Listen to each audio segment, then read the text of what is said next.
Welcome to Lit with Lloyd. I am your host, Lloyd Russell. I want to give a shout out to KCAT for producing our show and providing such great service to our podcast. Today, I want to introduce you to somebody who I've read her book, one of her books, and she also zoomed into our book club during the infamous pandemic. And her name is Laila Ibrahim. So Laila, thank you for coming and welcome. Thank you very much. I'm so glad to be here with you in person. Great, thank you. Tell us a little bit about what kind of work you did before you started writing novels. Yeah. So I never thought I would be a novelist. Like, it was the furthest thing from my mind. I studied attachment theory in college and was a preschool teacher, because what do you do with a BA in psychology? You become a preschool teacher. And I thought I might go on to do academic research and get a PhD, and then that was all a little too academic for me. So I decided to do my own preschool. So for 13 years, I had a preschool in my backyard that I just absolutely loved. And then after that, I was a doula, a birth doula, and then I was the director of religious education for my church, the director of children and family ministries. We had some properties that I managed on the side. Never imagined I would make a living as a novelist. So it's really quite a joy to get to tell these stories that mean so much to me. Well, we're going to get into the books, of course, but it seems like it would have been natural to write a children's book or a young adult book. Did that ever come up?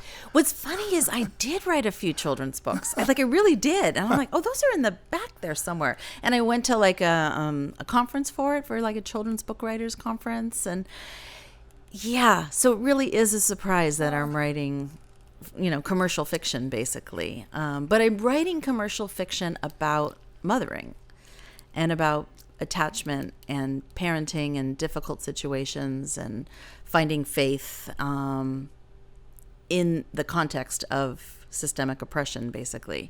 So it does fit, but it's also a little surprising. Yeah. Yeah. But you're still talking about families. I am still talking about families. And I'm talking about, I think not in Living Right, but like in almost every one of my novels, there's a birth scene, right? Or a breastfeeding scene, or like these little acts of mothering that I just really like to hold up, like how you interact with your children. And it's those small moments that build your relationship. And so those are always portrayed in my novels. Well, I guess the good news is that you don't actually have to go out and do research on those things. I don't on those things. On the history, oh my God, there is so much research that goes into each one of my novels from historical facts. Okay, let's get into the novels. Which is your first one, and how did you get it published? Okay, so Yellow Crocus is my first one, and that's the one where the idea just kind of came into me. I was 33, and I, for 7 years, decided I could not possibly write a novel, so I absolutely was like, I'm not writing that novel. I'm not writing that novel. And then like scenes would come into my mind, and I would my kids were kind of young. I'd wake up in the night and get them back to sleep, and then I'd go to bed and I'd just think of a scene. And so I had all these friends that when they turned 40, they ran marathons.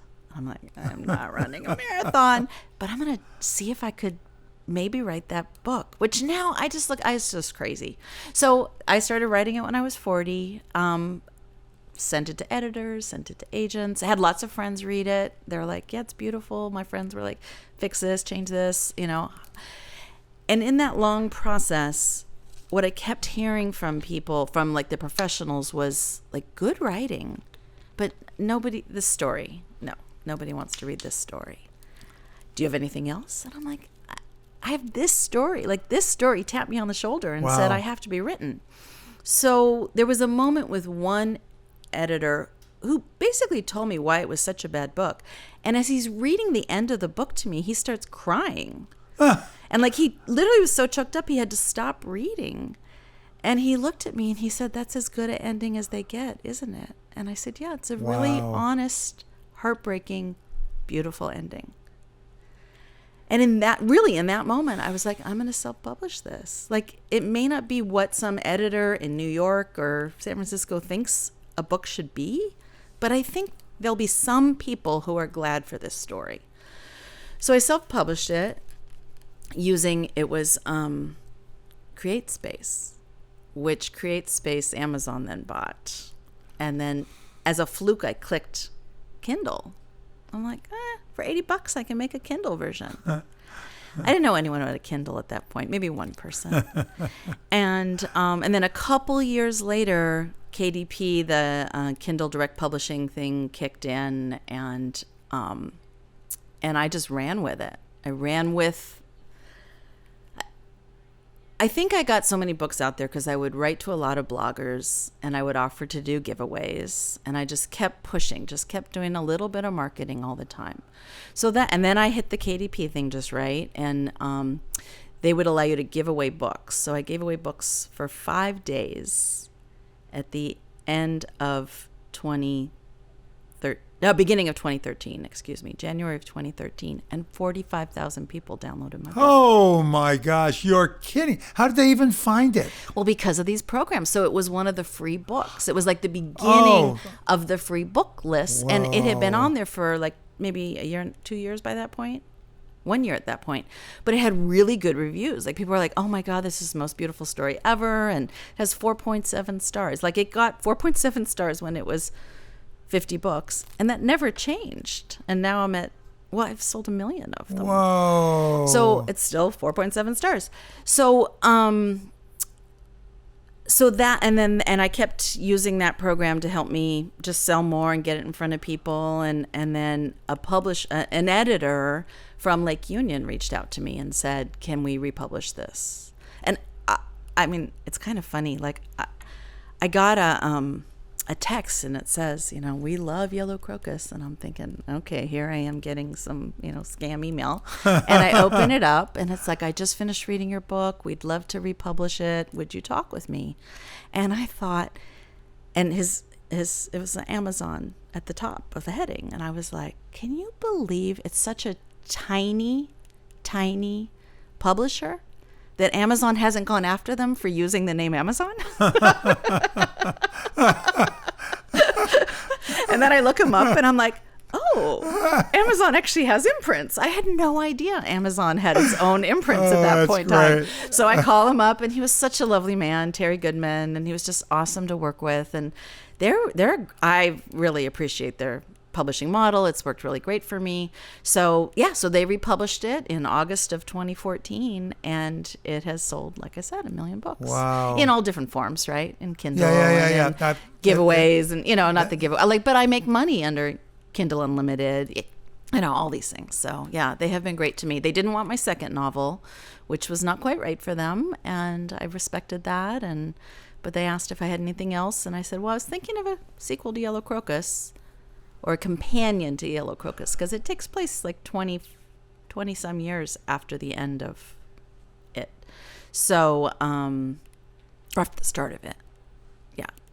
28 years after the start of that book. So anyway, I gave them an outline, and they took it, and it's been happy sailing ever since. So they've taken all the other books as well? They have. So Mustard Seed, it was a 2-book contract. So it was Mustard Seed and then anything else I wanted. And that was Paperwife. And then I got another 2-book contract based on an outline for Golden Poppies. And that was Golden Poppies and Scarlet Carnation. And those are also part of the companion Yes, I call series. them companion novels, right, exactly. Because it's basically intergenerational. So it's like there's 2 different families that we're following. And then one family's going to kind of go away a bit. So there's 2 different families we're following. And then the next book, it's like the next generation, and then the next generation, the next generation. I think everybody calls those a series, but I like the word companion. Yeah, I don't leave them as like cliffhangers, right? So that it does feel all wrapped up and you can read it individually. But if you want to know what happens to those families, keep reading. Yeah. All right, let me go back to the guy who cried at the end of Yellow Crocus. I feel so strongly that it takes an emotional connection of some kind to elevate a book. Yeah. He's full of crap.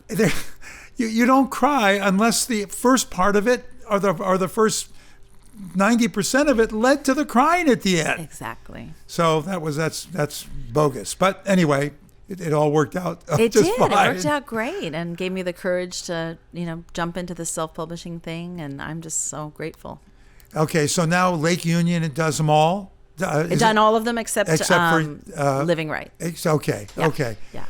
And they don't want to pick that one back up now? They haven't offered to. Okay. All right, so you finished your next 2-book contract. Yeah. What's happening now, moving forward? Right. So right now I have a 1-book contract with them as well. Apparently that's more common these days. The publishing industry is in flux, right? It's in transition. So I have a 1-book contract with them. This is World War II era. Right now I'm calling it Cherry Blossoms. We'll see if that ends up being the final name. I didn't really intend to do all these flowers, but it works for me with each of the novels. So,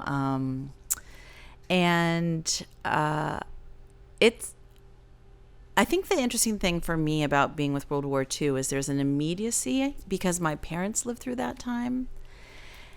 And, I was born in 1965, and the story I told myself was that World War II was so far before I was born. Uh-huh. And now as I'm like thinking about when 9/11 happened, and that was only 20 years ago, I'm like, well, no, of course that was a culture that I swam in. But I think the United States really did just try to like package it up. Maybe the whole world did package it up and be like, that's our history. It's behind us. But the amount of trauma people experienced in World War II, we're still unpacking that. Yeah. Which is true for all my books. I mean, that's part of what I'm talking about, like what we've inherited, right, culturally, and what's beautiful about what we inherit, but what's also painful or complicated about what we inherit. How did you come up with the name Yellow Crocus? I didn't come up with it before I wrote the novel, and I had just lists and name, I can't believe how many things I wrote down. And then at one point I was thinking about how in really good stories there's an image, right? So the ruby slippers, right, in The Wizard of Oz, and like that image kind of takes you, almost holds the story. And when I thought of that, I was thinking about like my novel and like what's the image in there that holds the whole story, and I realized it was the yellow crocuses that were already in the book. And the yellow crocuses represent the intergenerational transmission of attachment. So basically, my main characters are Maddie and Lisbeth. So it's an enslaved woman and who's black, and a little baby who's white. And Lisbeth's culture, because Maddie was a person who cared for her, most of her culture a lot of her culture came from Maddie. And so the yellow crocuses are something that Maddie's mother talked about, that were kind of a symbol for faith and joy and beauty in the world, despite being in difficult circumstances. And so then you see Maddie giving that to Lisbeth, and Lisbeth giving it to her child in the book. Okay. And the 4 companion books, can I say the 4 companion books in the series? Sure. Okay, anyway. Or 4 books in the series. I'm fine with you calling them a series. Now I'm always going to have to refer to a series as companions if that's correct.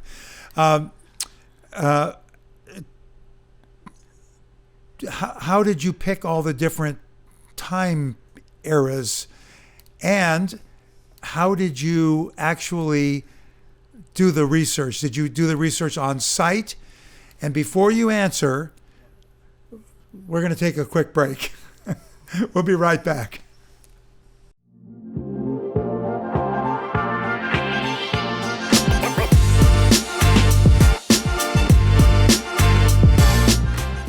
Thank you to the City of Montessorino for their continued support of KCAT Public Media. The City of Montessorino has enabled KCAT to inspire, educate, entertain, and inform our community through the magic of television and digital media for over 38 years. Thank you.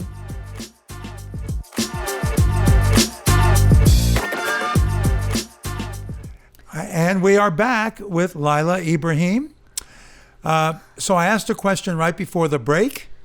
and now you can answer. Yeah, so you asked me like how I come up with the time period for the next one. And I think the muse is just the most fascinating thing in the world. Like why as they say, the universe taps me on the shoulder and says to write something. But I think I was thinking about, I don't want to give away too much for Yellow Crocus, but basically there were things that happened in Yellow Crocus that affected people. And I was like, oh, what was the outcome of that effect? And then I also was realizing how little I knew about, oh, wow. Okay. I also was remembering how little I knew about Reconstruction and the Reconstruction period. But, okay. What really got me to write Yellow Crocus, do you know who Brian Stevenson is? Mm-hmm. He wrote Just Mercy. Which I've read. Yeah. So pull into my driveway. Terry Gross is interviewing Brian Stevenson, and he says, it's better to be guilty and wealthy in this country than poor and innocent. And I think to myself in a very snarky way, you had to go to law school to know that? And then I thought to myself, wait, I don't want to have that reaction to that. It is true that it's better to be guilty and wealthy in this country than innocent and poor. But how did that happen? And of course, that is not the country I was taught we were, right? And so that's part of what got me. And I think this was the beginning of the Black Lives Matter movement. I think trying to understand kind of police brutality and how that's kind of baked into our society. And so Mustard Seed on a political level is looking at the rise of convict leasing and mass incarceration as a way to get free and reduced price labor. And so I was like, I think I want to draw the line from enslavement to now. How do we get here? And what are the steps that got us here? And so Mustard Seed felt like the next logical step in that sequence. Wow. That's really fascinating, truly. Did the research help you connect the dots? Oh, 100%. I mean, it's awful when you read about it. So there was a series on PBS and a book called Worse Than Slavery. And, you think, oh, that's hyperbole. How could it be worse than slavery, the convict leasing system? But once you read those things, you realize it was in many ways worse than slavery, partly because slavery was a huge, huge financial investment to buy a human, right? It cost a lot of money. What started happening in the South, and then it kind of gets exported around the country, is that a plantation or a railroad company or even a county that needs a road built would go to a judge and go to the justice of the peace and say, I need 200 workers. And they'd go out and arrest people. And then they'd lease those workers to plantations. They'd lease it to railroads. They'd lease it to counties that are trying to build roads. And the lease was, say $7 a month. So they didn't actually care if they worked someone to death because they weren't losing a lot of money if they worked someone to death. So there really were ways in which it was worse than slavery. And when those books start with a young woman writing to President Roosevelt in the 1912, 16, I don't know, somewhere in there when the first President Roosevelt was president, saying, my brother got arrested for loitering. They said he'd be back in a month and he's still gone. What happened? And the federal government looked into it and realized this was happening, and they charged the judge and they charged the justice of the police and the sheriff with, basically it was unethical because they're pocketing a bunch of money for this.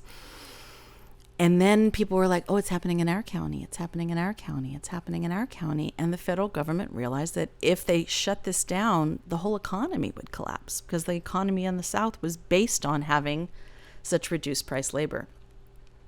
So they just packed it right up and stopped doing it. And so, that's the era in which Dr. King was raised. One of the more kind of profound moments was when Eric Holder, his wife, was like, oh yeah, my uncle, that happened to my uncle. Like we all knew that.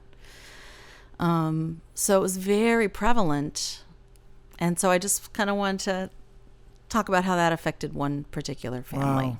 So it's insane. And you realize, oh, this is why we are where we are now. Like, this nation was built as a caste system that oppressed some people and privileged others, and we're living with the outcome of that. Yeah.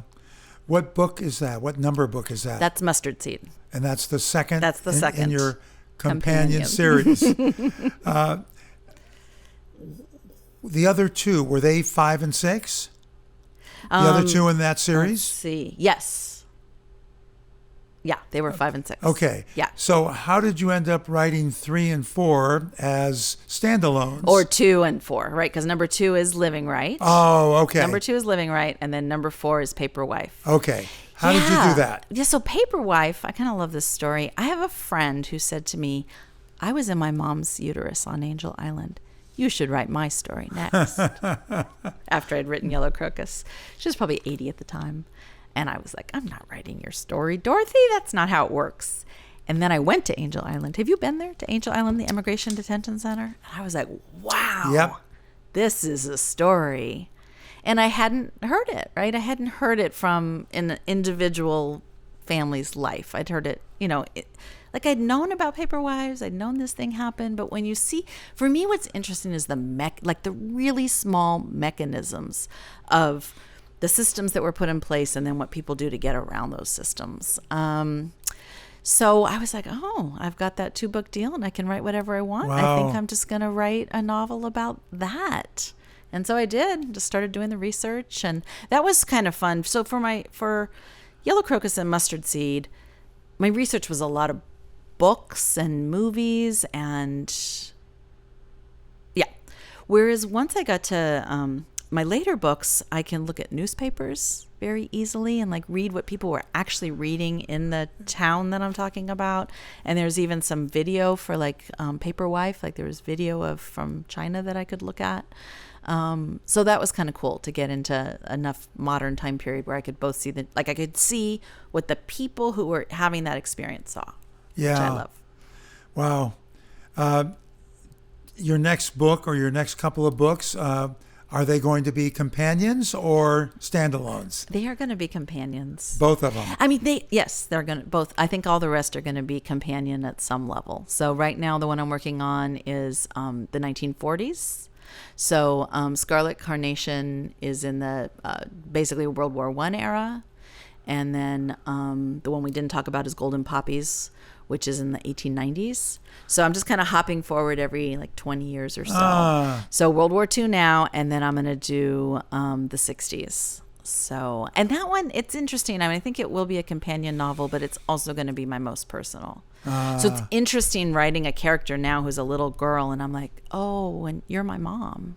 It's kind of crazy even just to say that, but you're my mom. And I'm going to talk about how the 1960s and her marriage and stuff, impacted her and our lives and such.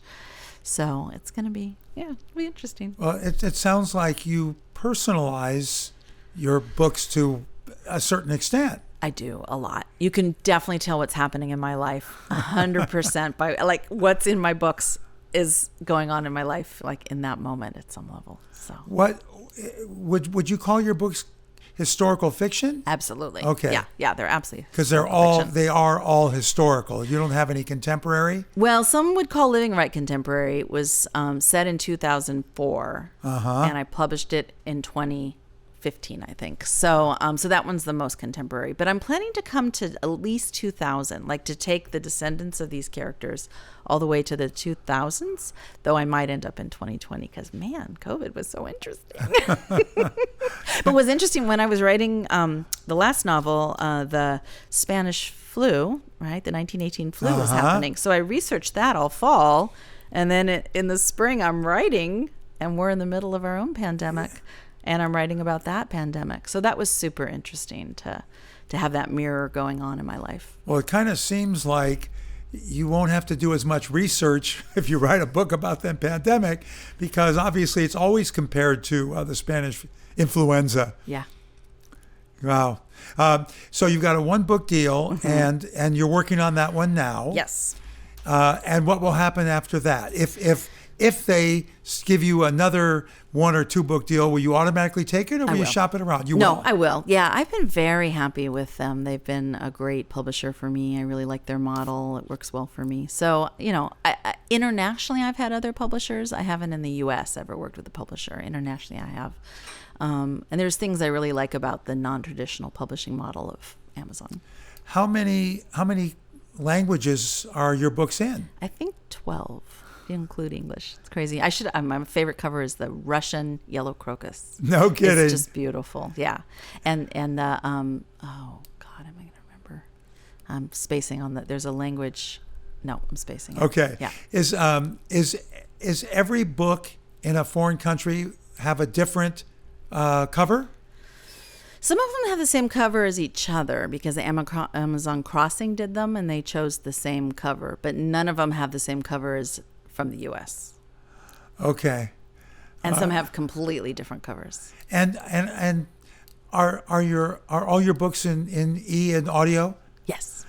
What about when they're in other countries? Do they also do ebooks and audiobooks? Some do, some don't. What's interesting is, and I've heard this. Anyway, the Dutch ones, the audiobooks are just over the top. Like they listen to so many audiobooks. That's one of my best sales. Oh, wow. Yeah, is Dutch audiobooks. I'm like, wow, okay.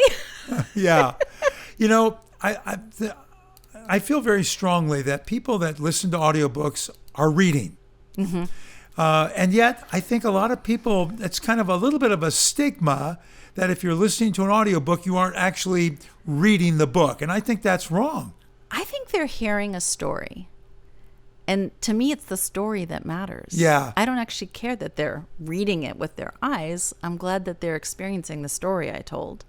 And so if they're hearing the story rather than reading the story, I'm grateful that there's people that's how they can get this. Yeah. Yeah. I think that's great. And I love listening to audiobooks while I'm exercising or walking. So I understand that choice very, very well. My books, the 4 companion novels are the person who read the first one did all 4.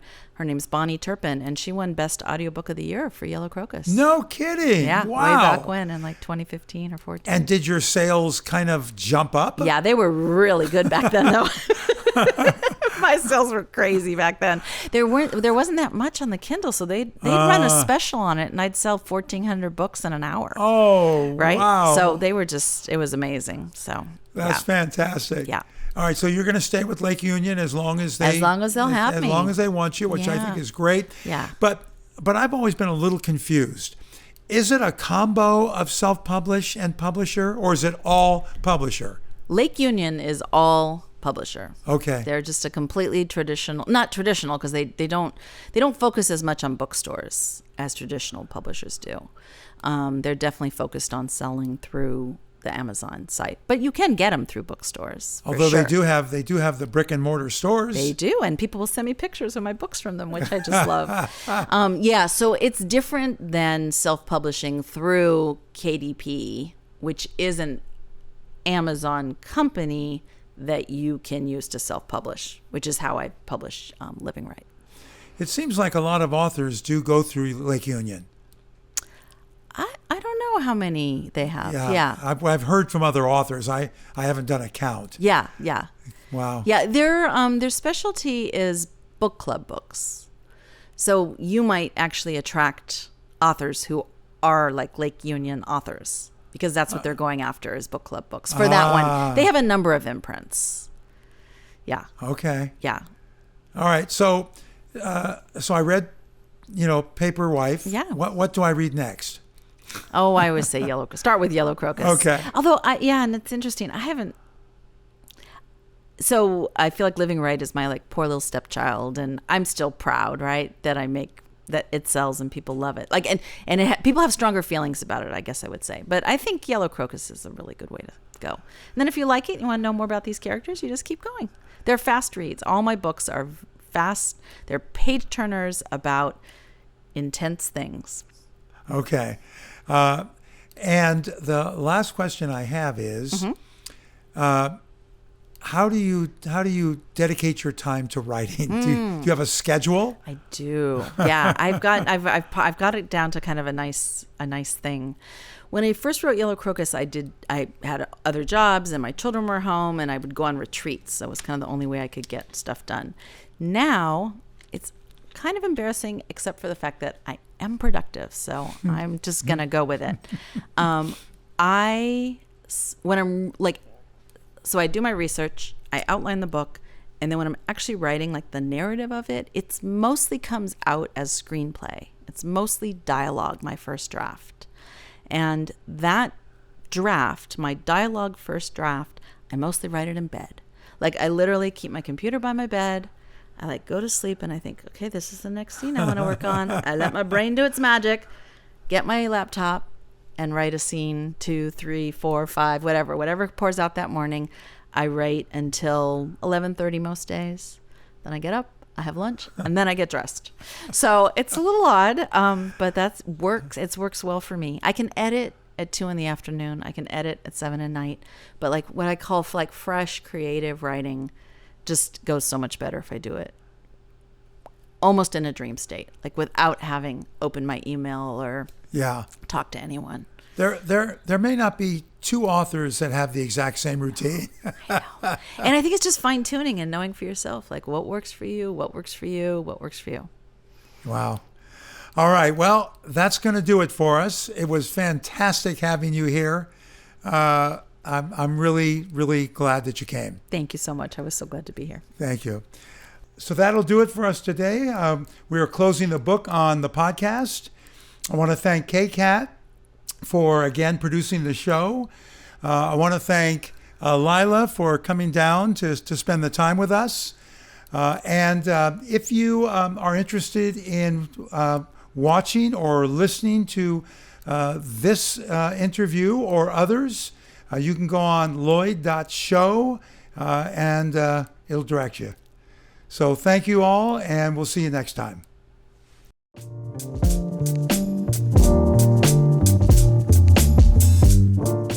You just heard Lit with Lloyd here on KCAT Radio.